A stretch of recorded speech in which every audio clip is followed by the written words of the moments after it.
ओम नमो भगवते वासुदेवाय। ओम कृष्णाय नमः। साथियों, हमें अपने स्वधर्म अर्थात कर्तव्यों का पालन तत्परता से करना चाहिए। तो फिर हमें यह जानना होगा कि हमारे कर्तव्य क्या हैं और अकर्तव्य क्या हैं। जब हम अपने सुख की इच्छा का त्याग करते हैं, दूसरों को सुख पहुंचाते हैं और जिसमें अपना तथा दूसरों का भी हित हो, कल्याण हो, इस भावना से कर्म करते हैं तो उसे ही कर्तव्य कहते हैं। जो हमें करना चाहिए उसको नहीं करना और जो नहीं करना चाहिए उसे अगर करते हैं तो यह अकर्तव्य कहलाता है। अर्जुन क्षत्रिय है, धर्म में युद्ध करना उसका स्वधर्म है, लेकिन वह इस स्वधर्म से विमुख हो रहा है। यह उसके लिए किसी भी स्थिति में उचित नहीं। अर्जुन अपने स्वधर्म का पालन करे, इसके लिए भगवान श्री कृष्ण उसे कर्मवार सिलसिलेवार ज्ञान दे रहे हैं। भगवान श्री कृष्ण भगवद गीता चैप्टर 2 वर्स 39 में क्या कह रहे हैं, सुनिए यह श्लोक। ऐसा ते विहिता सांख्ये बुद्धिर्योगे त्विमां शृणु बुद्ध्या युक्तो यया पार्थ कर्मबंधम प्रहास्यसि। अर्थात हे अर्जुन, अब तक मैंने तुम्हें जो बुद्धि अथवा ज्ञान दिया है वह सांख्य के विषय में है। अब इस बुद्धि को तुम कर्मयोग के विषय में सुनो, जिससे युक्त होकर, जिसको अपनाकर तुम कर्म बंधन का नाश कर सकोगे। अब हम इस श्लोक की विस्तृत विवेचना करेंगे। भगवान श्री कृष्ण ने अब तक अर्जुन को जो ज्ञान दिया है वह सांख्य से संबंधित है। सांख्य का क्या अर्थ है? सांख्य का अर्थ है किसी विषय का विस्तार से, सम्यक रूप से वैश्लेषिक अध्ययन करना, उसको जानना। यहाँ सांख्य से तात्पर्य है आत्मा के वास्तविक स्वरूप का ज्ञान विस्तार से देना। भगवान श्री कृष्ण ने अर्जुन से कहा कि आत्मा अमर है, अजर है और अजन्मा है। इसे किसी भी शक्तिशाली शस्त्र अस्त्र से नहीं मारा जा सकता। इसे न तो भिगोया जा सकता है, न जलाया जा सकता है और न ही सुखाया जा सकता है। सभी जीव शाश्वत प्राणी हैं। हम सभी भूतकाल में भी प्राणी थे, वर्तमान में भी हैं और भविष्य में भी रहेंगे, क्योंकि हम सब शाश्वत आत्माएं हैं, इटर्नल सोल हैं। हम केवल अपने शारीरिक परिधान अर्थात वस्त्रों को ही बदलते हैं और इस शरीर को छोड़ने के बाद भी हमारी पृथक सत्ता बनी रहती है। आत्म तत्व का ज्ञान देने के बाद भगवान ने अर्जुन को स्वधर्म के पालन का महत्व भी समझाया। भगवान श्री कृष्ण ने अर्जुन से स्वधर्म न अपनाने, उसका पालन न करने से होने वाली हानियां भी बताई और यदि वह इसका पालन करता है तो इससे क्या लाभ होंगे, वो सारी चीज़ें, बातें भगवान श्री कृष्ण ने अर्जुन से कही। अब आत्मा का इतना विस्तार से भगवान श्री कृष्ण ने जो अर्जुन को ज्ञान दिया है वह इसलिए दिया है कि वह अपने स्वजनों को नहीं मारना चाहता था। तो इसीलिए भगवान कहते हैं कि हम तो एटर्नल सोल हैं, इन्हें तो कोई मार ही नहीं सकता है। यही इस आत्मज्ञान के पीछे का जो रहस्य है, जो तत्व है, भगवान श्री कृष्ण अर्जुन को समझा रहे थे। अब प्रश्न यह है कि भगवान श्री कृष्ण ने जब अर्जुन को आत्मा और शरीर का ज्ञान दे दिया तो अब बुद्धि योग, कर्म योग या कहिए भक्ति योग, इस ज्ञान की क्या ज़रूरत थी? इसका ज्ञान वो क्यों दे रहे हैं? साथियों, इसका कारण यह है कि जब तक हमारा मन शुद्ध नहीं होगा, हमारा हृदय शुद्ध नहीं होगा, हमारा चित्त शुद्ध नहीं होगा, तब तक हम आत्म तत्व का ज्ञान प्राप्त नहीं कर सकते। हमें आत्म साक्षात्कार नहीं हो सकता। आत्मा के यथार्थ स्वरूप को न जानने के कारण ही मनुष्य का समस्त पदार्थों में राग द्वेष का भाव बना रहता है। इस प्रकार हे अर्जुन, तुम्हें आत्मा का ज्ञान यदि अब समझ में ना आया हो तो अब मैं तुम्हें कर्मयोग के विषय में ज्ञान दे रहा हूँ, उसे तुम सुनो।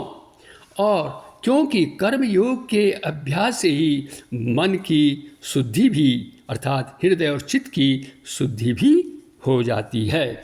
मन शुद्ध होने पर आत्म तत्व का ज्ञान भी हो सकेगा। अब प्रश्न ये है कि कर्म योग को हम कैसे अपनाएं अपने जीवन में। इसके लिए हमें क्या करना होगा, तो इसके लिए हमें समझना होगा कि कर्मयोगी क्या करता है। कर्मयोगी बिना फल की इच्छा के तथा बिना स्वार्थ के निःस्वार्थ भाव से आसक्ति रहित होकर अपने कर्म करता है। वह अपने कर्मों को जो करता है उसका तो न स्वयं को कर्ता मानता है और न ही उन कर्मों से जो फल मिलता है उसका भोक्ता मानता है। वह अपने समस्त कर्म तथा फल भगवान को समर्पित करता है। श्लोक की दूसरी पंक्ति में भगवान ने कहा कि इससे कर्म बंधन का नाश होगा। किससे? अगर अर्जुन इस मार्ग पर चलता है, कर्मयोग के मार्ग पर चलता है, बुद्धि योग के मार्ग पर चलता है या भक्ति योग के मार्ग पर चलता है, तो वह अपने कर्मों के बंधनों का नाश कर सकेगा। अब हमें यह जानना चाहिए कि कर्म बंधन क्या होते हैं। साथियों, कर्म तो हम सभी को करने होते हैं। इस प्रकार कर्मों से होने वाले बंधन को ही कर्म बंधन कहते हैं। इसे ही सांसारिक बंधन भी कहते हैं। हम अनेक बार जन्म और मृत्यु को प्राप्त हो चुके हैं। इन सभी जन्मों में हमने अनेक शुभ और अशुभ कर्म किए हैं, जिनका फल भोगने के लिए हम बार बार जन्म लेते हैं और फिर मृत्यु को प्राप्त होते हैं। अपने कर्म फलों को भोगने के लिए ही हम इस सांसारिक बंधन से जकड़े हुए हैं। कर्म बंधन से साथियों हम कैसे छूट सकते हैं? इससे छुटकारा कैसे मिलेगा? इससे छुटकारा हम कर्मयोग अपनाकर ही पा सकते हैं। इसके लिए हमें अपने कर्मों को अहंता, ईगो, ममता और आसक्ति तथा राग द्वेष की भावना से रहित और बिना फल की इच्छा के करने होंगे। अर्थात इन सब का त्याग करना होगा और अपने समस्त कर्मों और उनके फल को भगवान को समर्पित करने होंगे। हमारे कर्म केवल और केवल भगवान की संतुष्टि के लिए ही हो, न कि अपनी इंद्रिय तृप्ति के लिए। जो व्यक्ति भगवान की तुष्टि के लिए कर्म करता है, चाहे वो कितना भी कठिन क्यों न हो, वह बुद्धि योग अथवा कर्म योग अर्थात भक्ति योग के सिद्धांत के अनुसार ही कार्य करता है और वह दिव्य आनंद का अनुभव भी प्राप्त करता है। ऐसी दिव्य व्यस्तता के कारण उसे भगवान की कृपा से स्वतः संपूर्ण दिव्य ज्ञान प्राप्त हो जाता है। अब प्रश्न यह है कि हम अपने कर्मों को भगवान को कैसे समर्पित करें। इसे हम एक छोटे से उदाहरण से समझ सकते हैं। जैसे कि हम एक नया घर बनवा रहे हैं। घर में तो हम खुद रहेंगे, लेकिन हमारी भावना क्या हो बनवाते समय? वह यह होनी चाहिए कि हम उसमें भगवान का एक सुंदर मंदिर भी बनवाएंगे, उसमें प्रतिदिन पूजा करेंगे। घर की सफाई कर रहे हैं तो इस भावना से करेंगे कि इससे हमारे मंदिर में गंदगी नहीं पहुंचेगी।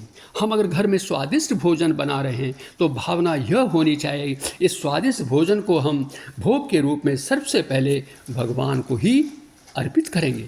हमें अपने बच्चों की देखभाल करनी है, उनकी शिक्षा की जिम्मेदारी भी हमारी है, उन्हें अच्छे संस्कार भी हमें देने हैं।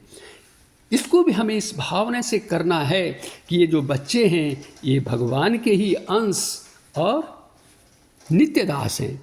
इस प्रकार अन्य उदाहरण भी आप ले सकते हैं। हमें अपने कार्यों को भगवान की इंद्रिय तृप्ति हेतु ही करने चाहिए।